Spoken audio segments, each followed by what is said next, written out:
सुगंधा कह रही है, बाबा आपके नेत्र खुले हैं, आपके नेत्र खुले हैं बाबा, आप मुझे बताएं मैं कौन से महीने से 16 सोमवार के व्रत प्रारंभ करूं, उसका विधान क्या है, क्या विधान। कहा भगवान वर्णन करे। ऋषियों ने कहा सुनो सुगंधा,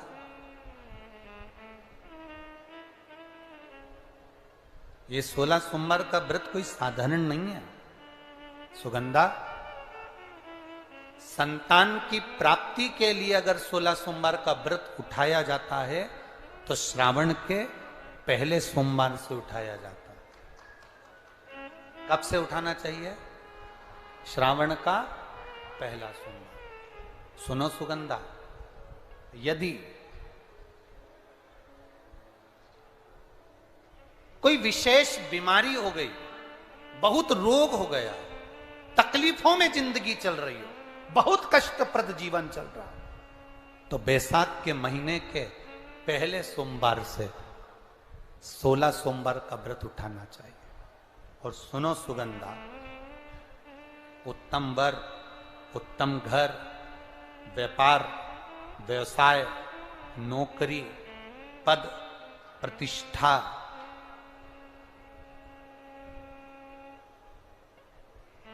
के लिए अगर हमें व्रत करना है तो मार्गशीर्ष मास का पहला सोमवार से इस व्रत को प्रारंभ कर देना चाहिए।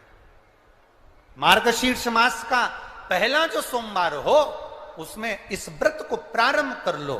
और सुनो सुगंधा, ये व्रत दोपहर के तीसरा जो पहर हो, प्रदोष काल, उस प्रदोष काल के समय पर आप इस शिवलिंग की पूजन अपने घर में पार्थिव बनाकर स्मरण कर कर भगवान देव अधिदेव महादेव के लिए प्रसाद तैयार कर कर,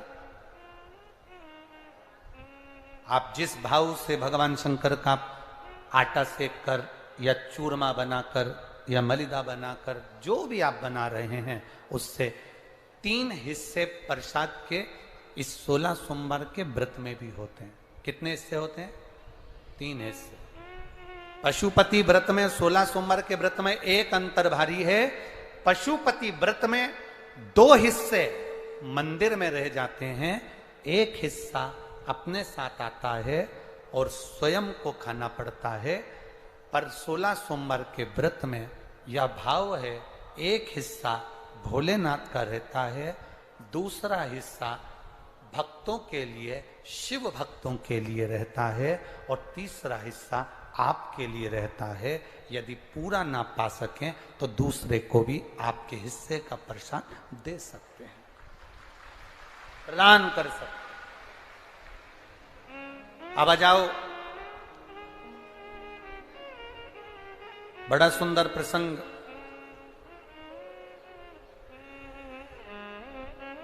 नरसिंह पुराण का आता, एक बड़ा सुंदर प्रसंग आया।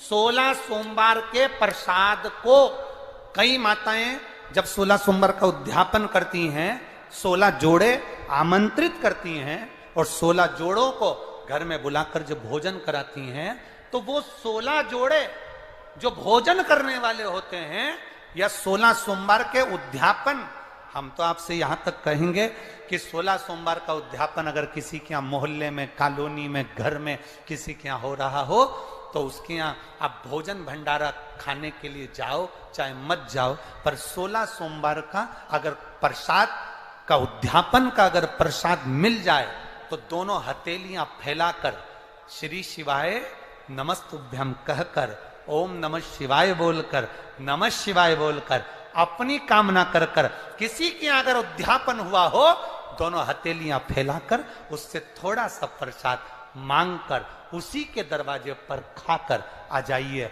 आपकी जिंदगी को सुख का अनुभव हो जाए। तो कोई पूछे ये कथा कहां से ली, तो आप बता देना नरसिंह पुराण में यह वर्णन आता है। कौन से पुराण में है? नरसिंह पुराण में वर्णन आया कि एक बहुरोमा नाम का एक दैत्य था, एक असुर बहुरोमा।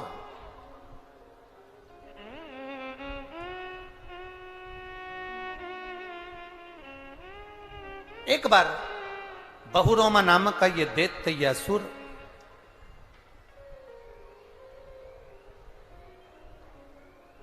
मार्ग से निकल कर जा रहा था और किसी एक ऋषिवर ने, एक गुरु ने, एक संत ने उस बहुरोमा दैत्य को देखा। नरसिंह पुराण का चरित्र।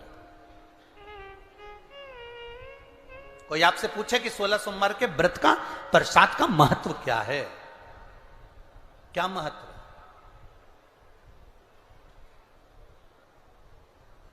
बहुत ध्यान देना, यहां पे माताएं पशुपति व्रत करती हैं। पशुपति व्रत अगर आप लोग करते हैं तो उसके 2 हिस्से मंदिर में छूटते हैं प्रसाद के। बोलो री जी हाँ, सही है। मंदिर में आप जो प्रसाद के 2 हिस्से छोड़कर आती हो, बहुत सारी माताएं व्रत करती है और वहां प्रसाद के हिस्से रखे रहते हैं।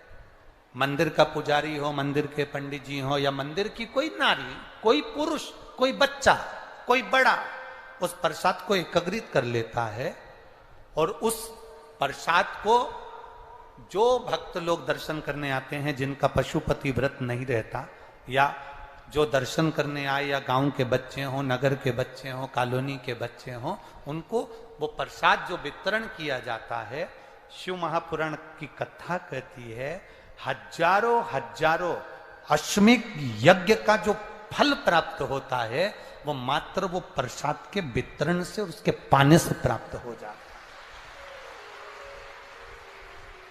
आप लोगों में से कोई माता ने करा कभी ऐसा?